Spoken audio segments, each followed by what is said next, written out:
ಎಲ್ಲರಿಗೂ ನಮಸ್ಕಾರ. Y education ಚಾನಲ್ಗೆ ಎಲ್ಲರಿಗೂ ಸ್ವಾಗತ.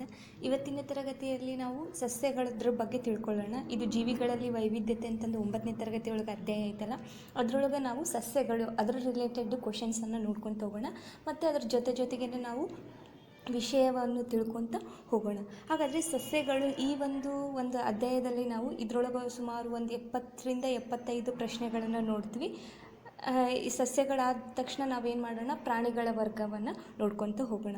ಹಾಗಾದರೆ ಪ್ರಶ್ನೆಯನ್ನು ಪ್ರಾರಂಭ ಮಾಡೋಣ. ಮೊದಲನೇ ಪ್ರಶ್ನೆ ಏನಪ್ಪ ಅಂತಂದರೆ, ಒಂದನೇದು, ಈ ವರ್ಗದ ಸಸ್ಯಗಳನ್ನು ಉಭಯ ಜೀವಿಗಳು ಎನ್ನುವರು. ಇದನ್ನು ಆಲ್ರೆಡಿ ನಮಗೆ ನಿನ್ನೆ ಮಾದರಿ ಪ್ರಶ್ನೆ ಪತ್ರಿಕೆಯಲ್ಲಿ ಕೇಳಿದ್ರು, ಆದರೂ ಒಂದು ಸಾರಿ ನಾವು ನೋಡ್ಕೊತ ಹೋಗೋಣ. ಉಭಯ ಜೀವಿಗಳು ಅಂತಂದ್ರೆ ಆಪ್ಷನ್ ಯಾವ್ಯಾವ ಕೊಟ್ಟಾರ ಅಂತಂದ್ರೆ, ಒಂದನೇದ್ದು ಆವಾಸ ಸಸ್ಯಗಳು, ಎರಡನೇದ್ದು ಜರಿ ಸಸ್ಯಗಳು, ಮೂರನೇದ್ದು ಜಿಮ್ನೋಸ್ಪರ್ಮ್ ಅಂತೇಳಿ ಕೊಟ್ಟಾರ. ನಾಲ್ಕನೇದು ಯಾವ್ದು ಕೊಟ್ಟಾರಪ್ಪ ಅಂತಂದ್ರೆ ಆ್ಯಂಜಿಯೋಸ್ಪರ್ಮ್ ಅಂತಂದೇಳಿ ಕೊಟ್ಟಾರ. ಇದಕ್ಕೆ ಉತ್ತರ ಯಾವುದಾಗುತ್ತೆ? ಸಸ್ಯಗಳು ಉಭಯ ಜೀವಿಗಳು ಅಂತಂದ್ರೆ ಆವಾಸ ಸಸ್ಯಗಳು ಆಗ್ತೈತಿ. ಯಾಕಂತಂದ್ರೆ ಇವು ಏನು ಮಾಡ್ತಾವ, ಜಲದಲ್ಲಿನೂ ಬದುಕ್ತವ, ಆಮೇಲೆ ನೆಲದಲ್ಲಿನೂ ಬದುಕ್ತವ. ಹಂಗಾಗಿ ಇವಕ್ಕೆ ನಾವೇನಂತ ಕರಿತೀವಿ, ಆವಾಸ ಸಸ್ಯಗಳು ಅಂತಂದೇಳಿ ಕರಿತೀವಿ. ಇವಕ್ಕೆ ಉದಾಹರಣೆ ಹೇಳಬೇಕಪ್ಪ ಅಂತಂದ್ರೆ ಉದಾಹರಣೆನೂ ನೋಡ್ಕೊಂಡಿರ್ಬೇಕು ನಾವು ಈ ಅಧ್ಯಾಯದಲ್ಲಿ. ಮತ್ತು ಏನಪ್ಪ ಅಂತಂದ್ರೆ ಪುಸ್ತಕದಾಗ ಏನು ಚಿತ್ರ ಕೊಟ್ಟಿರ್ತಾರಲ್ಲ ಅವನ್ನ ಸಹ ನಾವು ನೋಡ್ಕೊಂಡಿರ್ಬೇಕು. ಯಾಕಪ್ಪ ಅಂತಂದ್ರೆ ಒಂದೊಂದು ಸಾರಿ ಏನು ಮಾಡ್ತಾರೆ, ಚಿತ್ರ ಕೊಟ್ಟು ಇದು ಯಾವುದಕ್ಕೆ ಉದಾಹರಣೆ, ಇದ್ರದ್ದು ಹೆಸರು ಏನಂತ ಕೇಳುವಂಥ ಸಾಧ್ಯತೆಯೂ ಬಹಳ ಐತಿ. ಹಾಗಾದರೆ ಆವಾಸ ಸಸ್ಯಗಳಿಗೆ ಉದಾಹರಣೆ ಹೇಳಬೇಕಪ್ಪ ಅಂತಂದ್ರೆ ನಾವು ರಿಕ್ಸಿಯಾ ನೋಡ್ತೀವಿ, ಆಮೇಲೆ ಮಾರ್ಕ್ಯಾನ್ಶಿಯಾ ನೋಡ್ತೀವಿ, ಆಮೇಲೆ ಫುನೇರಿಯಾ ನೋಡ್ತೀವಿ, ಆಮೇಲೆ ಸಸ್ಯಗಳನ್ನು ಸಹ ಏನು ಮಾಡ್ತೀವಿ, ಆವಾಸ ಸಸ್ಯಗಳಿಗೆ ನಾವು ಉದಾಹರಣೆಯನ್ನು ನೋಡ್ತೀವಿ. ಇನ್ನು ಜರಿ ಸಸ್ಯಗಳ ಬಗ್ಗೆ ಹೇಳಬೇಕಪ್ಪ ಅಂತಂದ್ರೆ ನಿಮ್ಗಾಗಲೇ ಗೊತ್ತು, ಟೆರಿಡೋಫೈಟಾ ಅಂತಂದೇಳಿ ಕರೀತಾರೆ. ಈ ಒಂದು ಜರಿ ಸಸ್ಯಗಳಿಗೆ ಏನಪ್ಪ ಅಂತಂದರೆ ಮೊದಲನೇ ಬಾರಿ ಈ ಜರಿ ಸಸ್ಯಗಳಿಗೆ ಅಂಗಾಂಶಗಳು ಬಂದವು. ಏನಪ್ಪ ಅಂತಂದರೆ ನೀರು ಹೋಗೋಕೆ, ಆಮೇಲೆ ಆಹಾರ ಸಾಗಾಣಿಕೆಗೆ ವಿಶೇಷ ಅಂಗಾಂಶಗಳು ಬಂದವು. ಅವು ಯಾವ್ಯಾವಪ್ಪ ಅಂತಂದರೆ ಝೈಲಮ್ ಮತ್ತು ಫ್ಲೋಯಮ್ ಅಂತಂದು ನಾವು ಹೇಳ್ಬೋದು. ಆಮೇಲೆ ಜಿಮ್ನೋಸ್ಪರ್ಮ್ ಅಂತಂದೇಳಿ ಕರೀತಾರೆ. ಜಿಮ್ನೋಸ್ಪರ್ಮ್ ಅಂತಂದರೆ ಅನಾವೃತ ಬೀಜ ಸಸ್ಯಗಳು, ಆಮೇಲೆ ಆ್ಯಂಜಿಯೋಸ್ಪರ್ಮ್ ಅಂತಂದರೆ ಆವೃತ ಬೀಜ ಸಸ್ಯಗಳು. ಅನಾವೃತ ಬೀಜ ಸಸ್ಯಗಳು ಏನಾಗಿರ್ತೈತಿ, ಹಣ್ಣಿನ ಕವಚದಿಂದ ಆವೃತವಾಗಿಲ್ಲದ ಬೀಜಗಳು ಇರ್ತವೆ. ಇವಕ್ಕೆ ನಾವೇನಂತ ಕರಿತೀವಿ, ಅನಾವೃತ ಬೀಜ ಸಸ್ಯಗಳು ಅಂತಂದೇಳಿ ಕರಿತೀವಿ. ಇನ್ನು ಆ್ಯಂಜಿಯೋಸ್ಪರ್ಮ್ ಬಗ್ಗೆ ಹೇಳಬೇಕಪ್ಪ ಅಂತಂದರೆ ಇಲ್ಲಿ ಏನಾಗಿರ್ತೈತೆ ಅಂತಂದರೆ ಬೀಜಗಳು ಹಣ್ಣಿನ ಕವಚದಿಂದ ಆವೃತವಾಗಿರ್ತವೆ. ಹಂಗಾಗಿ ಇವಕ್ಕೆ ನಾವು ಆ್ಯಂಜಿಯೋಸ್ಪರ್ಮ್ ಅಥವಾ ಆವೃತ ಬೀಜ ಸಸ್ಯಗಳು ಅಂತಂದೇಳಿ ಕರಿತೀವಿ. ಇನ್ನು ಎರಡನೇ ಪ್ರಶ್ನೆ ನೋಡೋದಾಯ್ತಪ್ಪ ಅಂತಂದರೆ, ರಿಕ್ಷಿಯ ಯಾವ ವರ್ಗಕ್ಕೆ ಸೇರಿದ ಸಸ್ಯವಾಗಿದೆ? ಇನ್ನು ಇವಾಗಾದರೂ ಹೇಳಿದ್ವಿ ನಾವು, ಆವಾಸ ಸಸ್ಯಗಳಿಗೆ ಉದಾಹರಣೆ ಯಾವ್ಯಾವಪ್ಪ ಅಂತಂದರೆ ಆಮೇಲೆ ರಿಕ್ಷಿಯಾ, ಮಾರ್ಕ್ಯಾನ್ಶಿಯಾ, ಫಿನೇರಿಯಾ, ಇವು ಏನಪ್ಪ ಅಂತಂದರೆ ಆವಾಸ ಸಸ್ಯಗಳಿಗೆ ಉದಾಹರಣೆ ಅಂತಂದು ನಾನು ಹೇಳಿದೆ.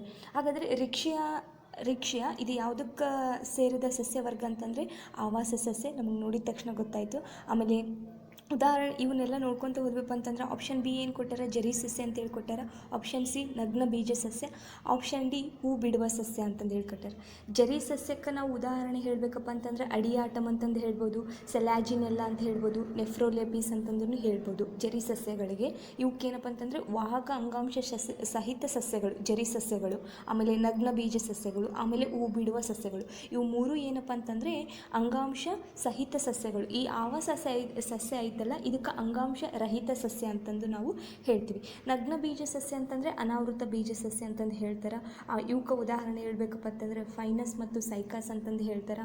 ಆಮೇಲೆ ಜಗತ್ತಿನಲ್ಲಿ ಅತ್ಯಂತ ಎತ್ತರದ ಅಥವಾ ದೊಡ್ಡದಾದಂತಹ ಒಂದು ನಗ್ನ ಬೀಜ ಸಸ್ಯ ಯಾವುದಪ್ಪ ಅಂತಂದರೆ ಮೊನ್ನೆ ನೋಡಿದ್ವಿ, ಸಿಕ್ವೋಯಾ ಅಂತಂದೇಳಿ ಕರೀತಾರೆ ಅಂತ ನಾವು ನೋಡ್ಬೋದು. ಆಮೇಲೆ ಹೂ ಬಿಡುವ ಸಸ್ಯ ಅಂತಂದರೆ ಆವೃತ ಬೀಜ ಸಸ್ಯ ಅಂತಂದೇಳಿ ಕರೀತಾರೆ. ಇವಕ್ಕೆ ಕಾಮನ್ ಆಗಿ ಹೇಳಬೇಕಪ್ಪ ಅಂತಂದ್ರೆ ನಾವು ಸಾಸಿವೆ ಗಿಡ ನೋಡ್ಬೋದು, ಮಾವು, ತೆಂಗು, ಇಂಥವೆಲ್ಲ ಏನಪ್ಪ ಅಂತಂದರೆ ಆವೃತ ಬೀಜ ಸಸ್ಯಗಳಾಗಿರ್ತವೆ. ಯಾಕಂತಂದ್ರೆ ಇವ್ರ ಬೀಜ ಏನಾಗಿರ್ತೈತಿ, ಹಣ್ಣಿನ ಕವಚದಿಂದ ಆವೃತ ಆಗಿರ್ತೈತಿ. ಮೂರನೇ ಪ್ರಶ್ನೆ ನೋಡೋದಾಯ್ತಪ್ಪ ಅಂತಂದರೆ ಅಡಿಯಾಟಮ್ ಯಾವ ವರ್ಗಕ್ಕೆ ಸೇರಿದೆ ಅಂತ ಕೇಳ್ಯಾರ. ಆಪ್ಷನ್ ಯಾವ್ಯಾವ ಕೊಟ್ಟಾರ? ಒಂದನೇದು ಜರಿ ಸಸ್ಯ ಅಂತ ಹೇಳ್ಕೊಟ್ಟಾರ, ಎರಡನೇದು ಆವಾಸ ಸಸ್ಯ ಅಂತ ಹೇಳ್ಕೊಟ್ಟಾರ, ಮೂರನೇದು ನಗ್ನ ಬೀಜ ಸಸ್ಯ, ನಾಲ್ಕನೇದು ಹೂ ಬಿಡುವ ಸಸ್ಯ ಅಂತೇಳಿ. ನಾ ಇವಾಗಾದರೆ ಹೇಳಿದೆ, ಅಡಿಯಾಟಮ್ಗೆ ಉದಾಹರಣೆ ಯಾವ್ಯಾವ ಬರ್ತಾವಪ್ಪ ಅಂತಂದ್ರೆ ನಾವು ಅಡಿಯಾಟಮ್ ಜರಿ ಸಸ್ಯಗಳು ಅಂತ ಹೇಳ್ಬೋದು, ಅಥವಾ ಟೆರಿಡೋಫೈಟ್ಸ್ ಅಂತಂದೇಳಿ ಕರಿಬೋದು, ಅಥವಾ ಪುಚ್ಚ ಸಸ್ಯಗಳು ಅಂತಂದೇಳಿ ಕರಿತೀವಿ. ಜರಿ ಸಸ್ಯಕ್ಕೆ ಇವೆಲ್ಲನೂ ಕರೀತಾರೆ. ಆಮೇಲೆ ಇವಕ್ಕೆ ಉದಾಹರಣೆ ಯಾವ್ಯಾವಪ್ಪ ಅಂತಂದರೆ ನೆಫ್ರೋಲೆಪಿಸ್ ಅಂತಂದೇಳಿ ಕರೀತಾರೆ, ಆಮೇಲೆ ಅಡಿಯಾಟಮ್ ಅಂತಂದೇಳಿ ಕರೀತಾರೆ, ಆಮೇಲೆ ಸೆಲಾಜಿನೆಲ್ಲ ಅಂತಂದೇಳಿ ಕರೀತಾರೆ. ಹಾಗಾದರೆ ಅಡಿಯಾಟಮ್ ಅನ್ನೋದು ಏನಾಯ್ತಪ್ಪ ಅಂತಂದರೆ ಜರಿ ಸಸ್ಯಕ್ಕೆ ಉದಾಹರಣೆ ಆಯಿತು. ಆಮೇಲೆ ಈ ಅಡಿಯಾಟಮಕ್ಕೆ ನಾವು ಏನಂತ ಕರಿತೀವಪ್ಪ ಅಂತಂದರೆ ವಾಕಿಂಗ್ ಫರ್ನ್ ಅಂತಂದೇಳಿ ಕರಿತೀವಿ. ಯಾಕೆ ಇದಕ್ಕೆ ವಾಕಿಂಗ್ ಫರ್ನ್ ಅಂತಂದೇಳಿ ಕರಿತಾರಪ್ಪ ಅಂತಂದ್ರೆ ಇಲ್ಲೊಂದು ಜರಿ ಸಸ್ಯ ಇತ್ತಂತ ಅಂದ್ಕೊಳ್ರಿ, ಇಲ್ಲೊಂದು ಜರಿ ಸಸ್ಯ ಇತ್ತಪ್ಪ ಅಂತಂದರೆ ಇದ್ರ ಎಲೆಗಳೇನು ನೆಲ ಮುಟ್ಟಿ ಮತ್ತೆ ಒಂದು ಜರಿ ಸಸ್ಯ ಆಗಿ ಬೆಳಿತವೆ. ಹಂಗಾಗಿ ಅಡಿಯಾಟಮ್ಗೆ ನಾವೇನಂತ ಕರಿತೀವಿ, ವಾಕಿಂಗ್ ಫರ್ನ್ ಅಂತಂದೇಳಿ ಕರಿತೀವಿ. ಆವಾಸ ಸಸ್ಯಗಳ ಬಗ್ಗೆ ಹೇಳಬೇಕಪ್ಪ ಅಂತಂದರೆ ಆವಾಸ ಸಸ್ಯಗಳು ನಿಮ್ಗೆ ಆಗಲೇ ಗೊತ್ತು, ಉಭಯವಾಸಿ ಸಸ್ಯಗಳು ಅಂತಂದೇಳಿ ಕರೀತಾರೆ. ಆಮೇಲೆ ಇವಕ್ಕೆ ಉದಾಹರಣೆ ಹೇಳಬೇಕಪ್ಪ ಅಂತಂದ್ರೆ ರಿಕ್ಷಿಯಾ, ಮಾರ್ಕ್ಯಾನ್ಶಿಯಾ, ಫಿನೇರಿಯಾ ಅಂತಂದೇಳಿ ಕರೀತಾರೆ. ಇದ್ರ ಬಗ್ಗೆ ನಾವು ಆವಾಸ ಸಸ್ಯಗಳ ಬಗ್ಗೆ ಇಷ್ಟ ಆಯಿತು. ಇನ್ನು ನಗ್ನ ಬೀಜ ಸಸ್ಯ ಅಂತಂದರೆ ಅನಾವೃತ ಬೀಜ ಸಸ್ಯ ಅಂತಂದು ಹೇಳಿದೆ. ಹೂ ಬಿಡುವ ಸಸ್ಯಕ್ಕೆ ನಾವೇನಂತ ಕರಿತೀವಪ್ಪ ಅಂತಂದರೆ ಆವೃತ ಬೀಜ ಸಸ್ಯಗಳು ಅಂತಂದೇಳಿ ಕರಿತೀವಿ. ಆಮೇಲೆ ಆ್ಯಂಜಿಯೋಸ್ಪರ್ಮ್ ಅಂತಂದು ಸಹ ನಾವು ಹೇಳಿ ಕರಿತೀವಿ. ಇವಕ್ಕೆ ಉದಾಹರಣೆ ಹೇಳಬೇಕಪ್ಪ ಅಂತಂದರೆ ಮಾವು, ತೆಂಗು, ಸಾಸಿವೆ ಇಂಥವೆಲ್ಲ ಏನಪ್ಪ ಅಂತಂದರೆ ಆವೃತ ಬೀಜ ಸಸ್ಯ ಅಥವಾ ಹೂ ಬಿಡುವ ಸಸ್ಯಕ್ಕೆ ನಾವು ಉದಾಹರಣೆ ಹೇಳ್ಬೋದು. ನಗ್ನ ಬೀಜ ಸಸ್ಯಕ್ಕಂತಂದ್ರೆ ಸೈಕಸ್ ಮತ್ತು ಫೈನಸ್ ಅಂತ ನಾವು ಹೇಳ್ಬೋದು. ಇನ್ನು 4ನೇ ಪ್ರಶ್ನೆ ನೋಡೋದಾಯ್ತಪ್ಪ ಅಂತಂದರೆ ಸಸ್ಯದ ಸಂತಾನೋತ್ಪತ್ತಿಯ ಭಾಗ ಯಾವುದು ಅಂತ ಕೇಳರು. ಸಸ್ಯದ ಸಂತಾನೋತ್ಪತ್ತಿಯ ಭಾಗ ಯಾವುದು ಅಂತಂದ್ರೆ ಆಪ್ಷನ್ ಯಾವ್ಯಾವ ಕೊಟ್ಟಾರ. 1ನೇ ಆಪ್ಷನ್ ಯಾವ್ದು ಕೊಟ್ಟಾರಪ್ಪ ಅಂತಂದರೆ ಹೂ ಕೊಟ್ಟಾರ, 2ನೇದ್ದು ಕಾಯಿ ಅಂತೇಳಿ ಕೊಟ್ಟಾರ, 3ನೇದ್ದು ಹಣ್ಣು ಅಂತೇಳಿ ಕೊಟ್ಟಾರ, 4ನೇದ್ದು ಮೊಗ್ಗು ಅಂತಂದೇಳಿ ಕೊಟ್ಟಾರ. ಇದು ಒಂದು ಸಸ್ಯ ಆಯ್ತಪ್ಪ ಅಂತಂದ್ರೆ ಇಲ್ಲೊಂದು ಫ್ಲವರ್ ಇತ್ತಪ್ಪ ಅಂತಂದ್ರೆ ಇಲ್ಲೇನಾಗಿರ್ತವೆ, ಕಾಯಿಗಳಿರ್ತವೆ, ಆಮೇಲೆ ಇಲ್ಲಿ ಮೊಗ್ಗುಗಳಿರ್ತವೆ, ಇಲ್ಲೇನಾಗಿರ್ತವೆ ಹಣ್ಣುಗಳು ಈ ಟೈಪ್ ಇರ್ತವೆ, ಆಮೇಲೆ ಇಲ್ಲೊಂದು ಹೂ ಇರ್ತೈತಿ. ಹಾಗಾದರೆ ಸಸ್ಯದ ಸಂತಾನೋತ್ಪತ್ತಿ ಅಂತಂದರೆ ಯಾವ ರೀಪ್ರೊಡಕ್ಟಿವ್ ಭಾಗ, ಸಸ್ಯದ ರೀಪ್ರೊಡಕ್ಟಿವ್ ಭಾಗ ಯಾವುದು ಅಂತ ಕೇಳಿದಾಗ ಆರಾಮಾಗಿ ನಾವು ಹೇಳ್ತೀವಿ ಯಾವುದಪ್ಪ ಅಂತಂದರೆ ಹೂ. ಸಸ್ಯದ ಸಂತಾನೋತ್ಪತ್ತಿಯ ಭಾಗ ಯಾವುದಪ್ಪ ಅಂತಂದರೆ ಹೂ ಅಂತ ಹೇಳಿ ಹೇಳ್ಬೋದು. ಇನ್ನು 5ನೇ ಪ್ರಶ್ನೆ ನಾವು ನೋಡೋದಾಯ್ತಪ್ಪ ಅಂತಂದರೆ ಅತ್ಯಂತ ಚಿಕ್ಕ ಹೂ ಯಾವುದು. ಯಾವ್ಯಾವ ಆಪ್ಷನ್ ಕೊಟ್ಟಾರಂತಂದರೆ ರ್ಯಾಫೋಶಿಯಾ ಅಂತಂದು ಹೇಳ್ಕೊಟ್ಟಾರ, ಆಮೇಲೆ ಚೆಂಡು ಹೂ ಅಂತ ಹೇಳ್ಕೊಟ್ಟಾರ, ಆಮೇಲೆ ಊಲ್ಫಿಯಾ ಅಂತಂದು ಹೇಳ್ಕೊಟ್ಟಾರ, ಡಫೋಡಿಲ್ಸ್ ಅಂತಂದೇಳಿ ಕೊಟ್ಟಾರ.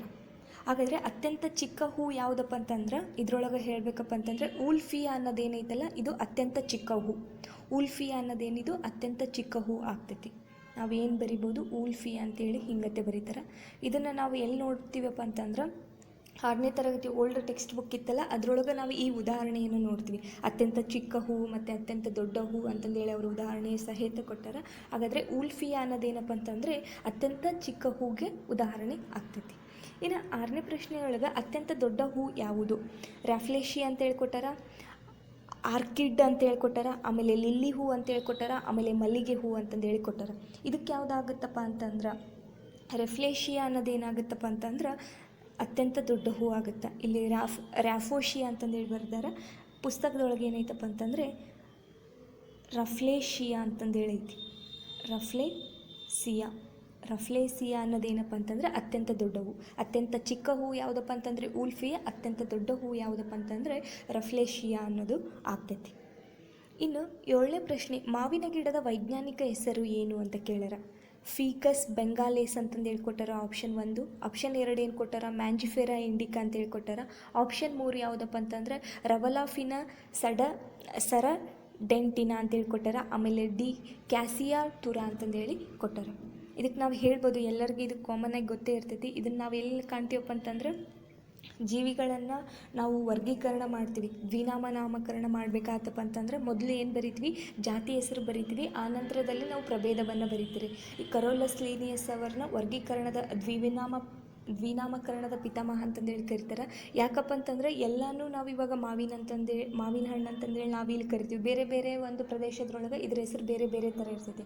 ಆದರೆ ಎಲ್ಲರಿಗೂ ಕನ್ಫ್ಯೂಸ್ ಆಗಬಾರ್ದು, ಎಲ್ಲರಿಗೂ ಒಂದೇ ಥರ ಗೊತ್ತಾಗಬೇಕು ಅಂತಂದು ಏನು ಮಾಡ್ತಾರೆ, ನಾಮಕರಣವನ್ನು ಪರಿಚಯ ಮಾಡ್ತಾರೆ. ಹಾಗಾಗಿ ಮಾವಿನ ಗಿಡದ ವೈಜ್ಞಾನಿಕ ಹೆಸರು ಏನಾಗುತ್ತಪ್ಪ ಅಂತಂದರೆ ಮ್ಯಾಂಜಿಫೆರಾ ಇಂಡಿಕಾ ಅನ್ನೋದೇನಾಗುತ್ತಪ್ಪ ಅಂತಂದರೆ ಮಾವಿನ ಗಿಡದ ವೈಜ್ಞಾನಿಕ ಹೆಸರಾಗ್ತೈತಿ. ಇನ್ನು ನಾವು ಮಾನವರದ್ದು ವೈಜ್ಞಾನಿಕ ಹೆಸರು ಏನಾಗುತ್ತಪ್ಪ ಅಂತಂದರೆ ಓಮೋ ಸಫಿಯನ್ಸ್ ಅನ್ನೋದೇನಾಗುತ್ತಾ ನಮ್ಮ ಮಾನವರದ್ದು ವೈಜ್ಞಾನಿಕ ಹೆಸರಾಗುತ್ತಾ. ಓಮೋ ಅನ್ನೋದು ಜಾತಿ ಆತಪ್ಪ ಅಂತಂದರೆ ಸಫಿಯನ್ಸ್ ಅನ್ನೋದೇನಾಗುತ್ತಾ ಪ್ರಭೇದವನ್ನು ತೋರಿಸ್ತೈತಿ. ಇನ್ನು 8ನೇ ಪ್ರಶ್ನೆ ನೋಡೋದಾಯ್ತಪ್ಪ ಅಂತಂದರೆ ಶಂಕುಗಳು ಕಂಡುಬರುವ ಸಸ್ಯವರ್ಗ ಅಂತ ಕೇಳ್ಯಾರ. ಯಾವ್ಯಾವ ಆಪ್ಷನ್ ಕೊಟ್ಟಾರ. 1ನೇದು ಯಾವ್ದು ಕೊಟ್ಟಾರ ಅಂತಂದರೆ ಆವಾಸೆಗಳು ಕೊಟ್ಟಾರ, ಆಮೇಲೆ 2ನೇದು ಜರಿ ಸಸ್ಯಗಳು ಅಂತಂದೇಳಿ ಕೊಟ್ಟಾರ, ಆಮೇಲೆ 3ನೇದು ನಗ್ನ ಬೀಜ ಸಸ್ಯಗಳು, ಆಮೇಲೆ 4ನೇದು ಯಾವುದಪ್ಪ ಅಂತಂದರೆ ಹೂ ಬಿಡುವ ಸಸ್ಯಗಳು ಅಂತಂದೇಳಿ ಕೊಟ್ಟಾರ. ಆವಾಸ ಸಸ್ಯಗಳಿಗೆ ನಾವೇನಂತ ಕರಿದ್ವಿ, ಬ್ರಯೋಫೈಟ್ಸ್ ಅಂತಂದೇಳಿ ಕರಿದ್ವಿ, ಆಮೇಲೆ ಉಭಯವಾಸಿಗಳು ಅಂತಂದೇಳಿ ಕರಿದ್ವಿ, ಆಮೇಲೆ ಜರಿ ಸಸ್ಯಗಳಿಗೆ ಪುಚ್ಚ ಸಸ್ಯಗಳು ಅಂತಂದೇಳಿ ಕರೀತಾರೆ, ಆಮೇಲೆ ಟೆರಡೋಫೈಟ್ ಅಂತಂದೇಳಿ ಕರೀತಾರೆ, ಆಮೇಲೆ ನಗ್ನ ಬೀಜ ಸಸ್ಯಗಳು ಅನಾವೃತ ಬೀಜ ಸಸ್ಯಗಳು ಅಂತಂದೇಳಿ ಕರೀತಾರೆ. ಹೂ ಬಿಡುವ ಸಸ್ಯಗಳಿಗೆ ಇವಕ್ಕೆ ನಾವೇನಂತ ಕರಿತೀವಿ, ಆವೃತ ಬೀಜ ಸಸ್ಯಗಳು ಅಂತಂದೇಳಿ ಕರಿತೀವಿ. ಹಾಗಾದರೆ ಶಂಕುಗಳು ಕಂಡುಬರುವ ಸಸ್ಯಗಳ ವರ್ಗ ಯಾವುದಪ್ಪ ಅಂತಂದರೆ, ಇದಕ್ಕೆ ಸರಿಯಾದ ಉತ್ತರ ಯಾವುದಪ್ಪ ಅಂತಂದರೆ ನಗ್ನ ಬೀಜ ಸಸ್ಯಗಳು. ನಗ್ನ ಬೀಜ ಸಸ್ಯಗಳು ಏನಪ್ಪ ಅಂತಂದರೆ ಶಂಕುಗಳಾದಂಥ ರಚನೆಯನ್ನು ಹೊಂದಿರ್ತವೆ. ಇವಕ್ಕೆ ನಾವೇನಂತ ಕರಿತೀವಿ, ಕೋನ್ಗಳು ಅಂತಂದೇಳಿ ಕರಿತೀವಿ. ಹಾಗಾದರೆ ಶಂಕುಗಳು ಕಂಡುಬರುವ ಸಸ್ಯ ವರ್ಗ ಯಾವುದಪ್ಪ ಅಂತಂದರೆ ನಗ್ನ ಬೀಜ ಸಸ್ಯಗಳು ಅನ್ನೋದು ಸರಿಯಾದ ಉತ್ತರ ಆಗ್ತೈತಿ. ನಗ್ನ ಬೀಜ ಸಸ್ಯಗಳು. ಇನ್ನು 9ನೇ ಪ್ರಶ್ನೆ ನೋಡೋದಾಯ್ತಪ್ಪ ಅಂತಂದರೆ ಕೆಂಪು ಶೈವಲ ಕೆಂಪಾಗಿರಲು ಕಾರಣವಾದ ವರ್ಣಕಗಳು. ಈ ಶೈವಲಗಳಲ್ಲಿ ನಾವೇನು ಮಾಡ್ತೀವಪ್ಪ ಅಂತಂದರೆ 3 ಥರದ ಶೈವಲಗಳನ್ನು ನೋಡ್ತೀವಿ. ಸಾಕಷ್ಟು ನೋಡ್ಬೋದು, ಅದರೊಳಗೆ ಪ್ರಮುಖವಾಗಿ ನಾವೇನು ಮಾಡ್ತೀವಪ್ಪ ಅಂತಂದರೆ 3 ನೋಡ್ತೀವಿ. ಒಂದನೇದು ಯಾವುದಪ್ಪ ಅಂತಂದರೆ ಕಂದು ಶೈವಲ ಅಂತಂದೇಳಿ ನೋಡ್ತೀವಿ. ಎರಡನೇದು ಯಾವುದಪ್ಪ ಅಂತಂದರೆ ಕೆಂಪು ಶೈವಲ. ಮೂರನೇದು ಹಸಿರು ಶೈವಲ ಅಂತಂದೇಳಿ ನೋಡ್ತೀವಿ. ಈ ಕೆಂಪು ಶೈವಲ ಕೆಂಪಾಗಿರಲು ಕಾರಣ, ಅದರಲ್ಲಿರುವಂಥ ವರ್ಣಕ ಯಾವುದು ಅಂತಂದೇಳಿ ಕೇಳ್ತಾರೆ. ಇವಾಗ ಉದಾಹರಣೆ ಹೇಳಬೇಕಪ್ಪ ಅಂತಂದ್ರೆ ಹಸಿರು ಶೈವಲ ಹಸಿರಾಗಿರಲು ಕಾರಣ ಯಾವುದಪ್ಪ ಅಂತಂದರೆ ಕ್ಲೋರೋಫಿಲ್ ಅಂತ ನಾವು ಹೇಳ್ತೀವಿ. ಕ್ಲೋರೋಫಿಲ್ ಪತ್ರ ಹರಿತಿತ್ತಪ್ಪ ಅಂತಂದ್ರೆ ಸಸ್ಯಗಳು ಸೂರ್ಯನ ಶಾಖವನ್ನು ಹಿಡಿದಿಟ್ಟು ತಮ್ಮ ಆಹಾರವನ್ನು ತಾವೇ ತಯಾರು ಮಾಡ್ಕೊಳ್ಳೋಕೆ ಸಾಧ್ಯ ಆಗ್ತೈತಲ್ಲ, ಹಂಗತೆ ಕ್ಲೋರೋಫಿಲ್ ಅನ್ನೋದೇನಾಯಿತು ಹಸಿರು ಶೈವಲಗಳಲ್ಲಿ ಇರುವಂತಹ ಒಂದು ಬಣ್ಣಕ್ಕೆ ಕಾರಣ ಆಯಿತು. ಆ ಒಂದು ಕ್ಲೋರೋಫಿಲ್ ಅನ್ನುವಂಥ ವರ್ಣಕ ಇರುವುದರಿಂದ ಹಸಿರು ಶೈವಲ ಕಾಣಿಸ್ತೈತಿ ಅಂತ ಹೇಳ್ಬೋದು. ಇನ್ನು ಕೆಂಪು ಶೈವಲ ಕೆಂಪಾಗಿರಲು ಕಾರಣ ಏನು ಅಂತಂದ್ರೆ ಆಪ್ಷನ್ ಯಾವ್ಯಾವ ಕೊಟ್ಟಾರಪ್ಪ ಅಂತಂದರೆ, ಒಂದನೇದು ಫೈಕೋಸೈನಿನ್ ಅಂತಂದೇಳಿ ಕೊಟ್ಟಾರ, ಎರಡನೇದು ಫೈಕೋ ಜಿಂತಿನ್ ಅಂತಂದೇಳಿ ಕೊಟ್ಟಾರ, ಆಮೇಲೆ ಮೂರನೇದು ಫೈಕೋ ಎರಿತ್ರಿನ್ ಅಂತಂದೇಳಿ ಕೊಟ್ಟಾರ, ನಾಲ್ಕನೇದು ಝ್ಯಾಂಥೋಫಿಲ್ ಅಂತಂದೇಳಿ ಕೊಟ್ಟಾರ. ಹಾಗಾದರೆ ಕೆಂಪು ಶೈವಲ ಕೆಂಪಾಗಿರಲು ಕಾರಣ ಏನಪ್ಪ ಅಂತಂದ್ರೆ ಫೈಕೋ ಎರಿತ್ರಿನ್ ಅನ್ನುವಂಥ ಒಂದು ವರ್ಣಕ ಇರುವುದರಿಂದ ಏನಾಗುತ್ತಪ್ಪ ಅಂತಂದರೆ ಕೆಂಪು ಶೈವಲ ಕೆಂಪಾಗಿರಲು ಕಾರಣವಾಗ್ತೈತಿ. ಇನ್ನು ಝ್ಯಾಂಥೋಫಿಲ್ ಅನ್ನೋದೇನಪ್ಪ ಅಂತಂದರೆ ಕಂದು ಶೈವಲ ಝ್ಯಾಂಥೋಫಿಲ್ ಎಂಬುವಂಥ ವರ್ಣಕವನ್ನು ಹೊಂದಿರುವುದರಿಂದ ಇದೇನಾಗಿರ್ತೈತಿ ಕಂದು ಬಣ್ಣವನ್ನು ನಮಗೆ ಕಾಣಿಸ್ತೈತಿ. ಇನ್ನು 10ನೇ ಪ್ರಶ್ನೆ ನಾವು ನೋಡೋದಾಯ್ತಪ್ಪ ಅಂತಂದರೆ 10ನೇದು ಏನಪ್ಪ ಅಂತಂದರೆ ಕಂದು ಶೈವಲ ಕಂದಾಗಿರಲು ಕಾರಣ. ಇನ್ನು ಇವಾಗಾದರೂ ಹೇಳಿದ್ವಿ ಝ್ಯಾಂಥೋಫಿಲ್ ಅನ್ನೋದೇನಪ್ಪ ಅಂತಂದರೆ ಕಂದು ಶೈವಲ. ಈ ಕಂದು ಶೈವಲ ಕಂದಾಗಿ ಕಾಣಬೇಕಪ್ಪ ಅಂತಂದ್ರೆ ನಮಗೇನಪ್ಪ ಅಂತಂದರೆ ಈ ಝ್ಯಾಂಥೋಫಿಲ್ ಎನ್ನುವಂಥ ವರ್ಣಕದ ಸಹಾಯದಿಂದ ನಮಗೆ ಕಂದು ಕಲರು ಕಾಣಿಸ್ತೈತಿ. ಫೈಕೋ ಎರಿತ್ರಿನ್ ಅಂತಂದರೆ ಕೆಂಪು ಶೈವಲ ಅಂತ ಹೇಳಿದ್ವಿ. ಆಮೇಲೆ ಕ್ಲೋರೋಫಿಲ್ ಇತ್ತಪ್ಪ ಅಂತಂದರೆ ಹಸಿರು ಶೈವಲ ಅಂತಂದು ನಾವು ಹೇಳ್ಬೋದು. ಆಮೇಲೆ ಫೈಕೋ ಸಯಾನಿನ್ ಅಂತಂದೇಳಿ ಒಂದು ಕಲರ್ ಬರ್ತೈತಿ. ಇದು ಏನಪ್ಪ ಅಂತಂದರೆ ಸ್ವಲ್ಪ ನೀಲಿ ಮಿಶ್ರಿತವಾದಂಥ ಒಂದು ವರ್ಣಕವನ್ನು ಹೊಂದಿರ್ತೈತಿ. ಈ ಯಾವುದಪ್ಪ ಅಂತಂದರೆ ನೀಲಿ ಮಿಶ್ರಿತ ವರ್ಣಕವನ್ನು ಹೊಂದಿರೋದು ಯಾವುದಪ್ಪ ಅಂತಂದರೆ ಫೈಕೋ ಸಯಾನಿನ್ ಅಂತಂದೇಳಿ ಕರೀತಾರೆ.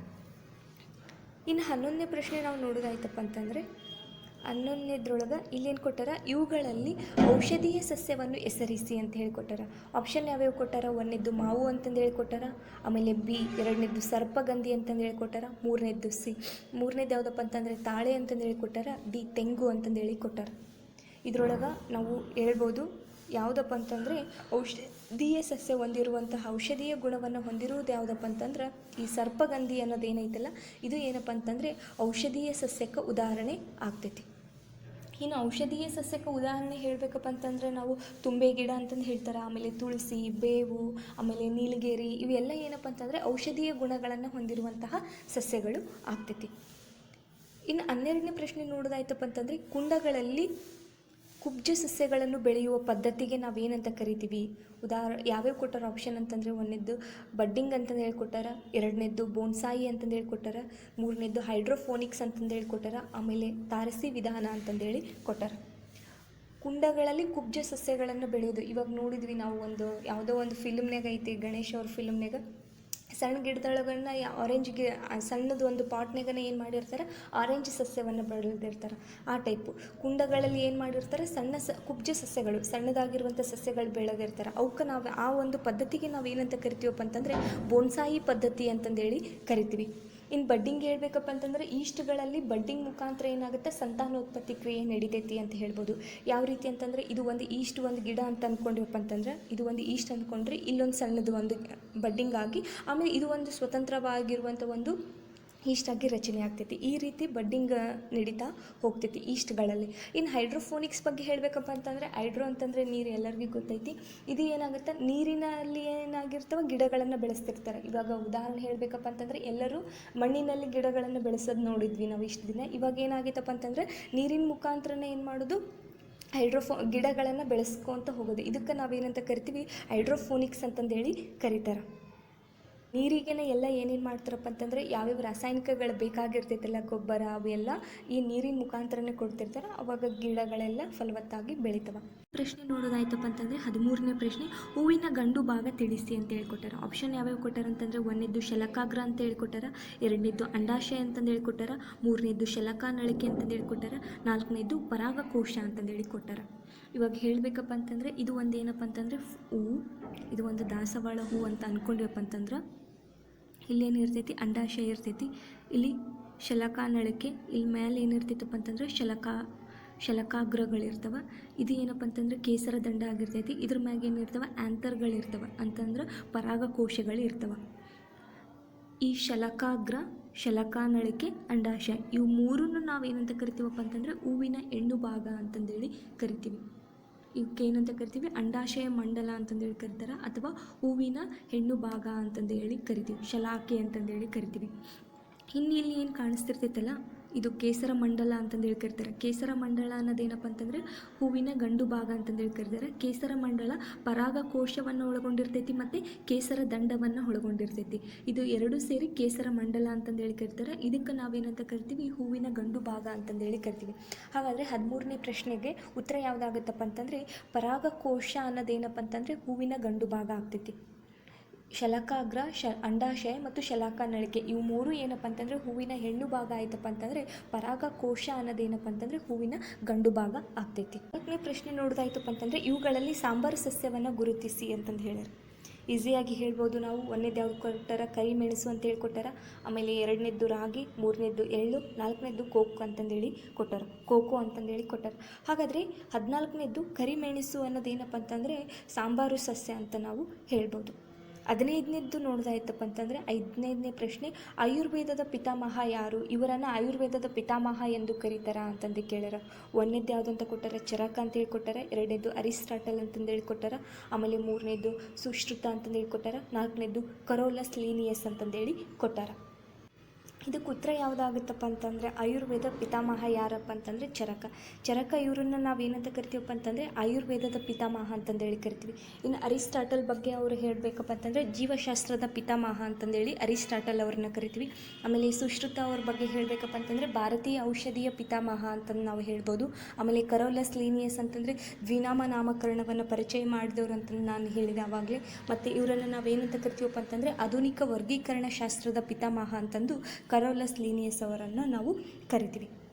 ಹಾಗಾದರೆ 16ನೇದು ಹೇಳಬೇಕಪ್ಪ ಅಂತಂದರೆ ಚಾಕ್ಲೇಟ್ ತಯಾರಿಸಲು ಉಪಯೋಗಿಸುವ ಪಾನೀಯ ಸಸ್ಯ ಅಂತಂದು ಹೇಳ್ಯಾರ.